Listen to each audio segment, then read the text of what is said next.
Alright, different video today. In real-world use, we're constantly finding that gaming laptops are just getting far hotter to the touch than our test results have been showing you. We obviously want to provide you with accurate information, so we've done a bunch of testing around this, and what we found was pretty interesting. So since I had some downtime today, I just thought I'd hop online and share with you what we found. Rolling back the clock a little, this all began a couple of weeks ago when I was editing a video on the HP Omen Transcend 14, a small gaming laptop with some pretty high-powered components packed inside. In our review, we called out how cool that laptop felt to the touch during GPU-intensive tasks like gaming and video editing. I assumed this was a positive side effect of the limited power that HP was feeding to this laptop's GPU. It's basically underwatered to 75 watts, so that the whole laptop can be charged with a 140-watt USB-C charger. Normally, a laptop with an RTX 5070 like this one would be fed much more. Anyway, at this channel, we use the laptops we review. That way we can provide you with more in-depth coverage. What I noticed when I was video editing was that the Transcend just got really warm to the touch, uncomfortably so, and much more than what we measured. I caught it at 46 degrees Celsius. However, during the testing we did of this laptop for our review, it wouldn't hit more than 40. The way we measure, by the way, is the max surface temperature right across the palm rest and the keyboard deck, up until the number row. Basically, the areas we think you'd actually be touching. Given that huge 6 degrees Celsius difference in heat that I felt versus what we measured during the TimeSpy benchmark, we just had to investigate. Especially, by the way, because I noticed the exact same issue on the Asus Zephyrus G16, another thin gaming laptop. Anyway, my initial thought was that TimeSpy just doesn't run for long enough for the laptop to warm up. It runs for around 5 minutes, so I was like, let's just do a warm-up run before taking our measurements. That didn't help, so Seth, our new tester, stepped in and just cleared it up. For the cleanest measurements, he turned to the Alienware 18 Area 51. That laptop has one of the best cooling solutions we've ever seen, so it's less likely that the laptop's thermals will interfere with our results. Here's what we found. Synthetic benchmarks like TimeSpy do not max out the GPU for long enough.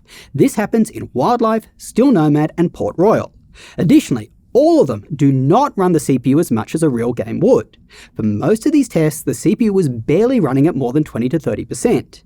These two factors combined led to cooler CPU and GPU temperatures than in real-world games. Internal components just didn't get above 60 Celsius. In fact, most of the time they barely got above 50. When he switched over to real-world gaming benchmarks, we saw a marked utilization improvement. The GPU was being maxed out for longer periods, and the CPU was being hit a lot more. It wasn't uncommon to see the CPU utilization at 50%, in Cyberpunk even higher. The CPU in that game hit a max of almost 70%. By the way, Seth did let the laptop fully cool down between each run. He blasted the fans at max for a period of time while the laptop was idling. Anyway, no surprises, the internal CPU and GPU temps were noticeably higher in real-world gaming benchmarks than in synthetics, at least 15 degrees Celsius hotter, but sometimes much more. Seth then ran some tests several times to ensure the results weren't an anomaly, as well as trying the tests with DLSS frame gen on and off, at least for the games that supported that. When we looked at the results, here's what we found. Using TimeSpy to measure the heat you feel of a gaming laptop significantly understates how hot it gets. Real-world gaming benchmarks do a far better job. Out of Cyberpunk, Forza Horizon 5, and Monster Hunter Wilds, Forza consistently hit the CPU and GPU the hardest. It resulted in the highest laptop surface temperatures. Please remember, when you see results on screen, we did test on that huge 18-inch gaming laptop. Surface temperatures are going to be lower than what you'd get on a smaller 14 or 16-inch. Anyway, armed with this information, here's what we're doing. To give you guys a better sense of the heat you actually feel during gaming or video editing, we will be switching to using Forza. Not only this, but we're going to run Forza twice in a row. Once to heat up the laptop, and then a second time to take our measurements. If you're looking at our older gaming laptop reviews, please keep this in mind. The max temperatures that we showed there are probably understated. In real-world gaming, the laptop could feel up to 6 degrees hotter. But we aren't stopping there. In the future, we're going to measure heat you feel separately for your left and right hand. Right now, we measure the max keyboard and palm rest temperatures right across the deck, as I said. This has several issues. Firstly, if you mostly use a mouse, you probably don't care how hot the laptop is on the side of the laptop that your hand isn't on.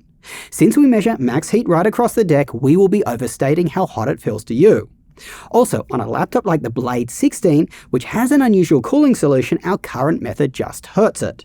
That laptop sucks air in through the keyboard deck where your left and right hand is. So those areas stay cool to the touch, but the center between them, it gets really hot. The way we currently measure by taking the max, it really hurts a laptop like the Blade, and any gaming laptop that gets hot at a spot your hand isn't.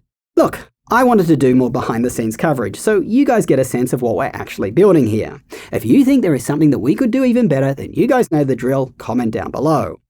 If you're in the market for a new laptop, which you probably are if you're watching this channel, make sure to check out our website at bestlaptop.deals.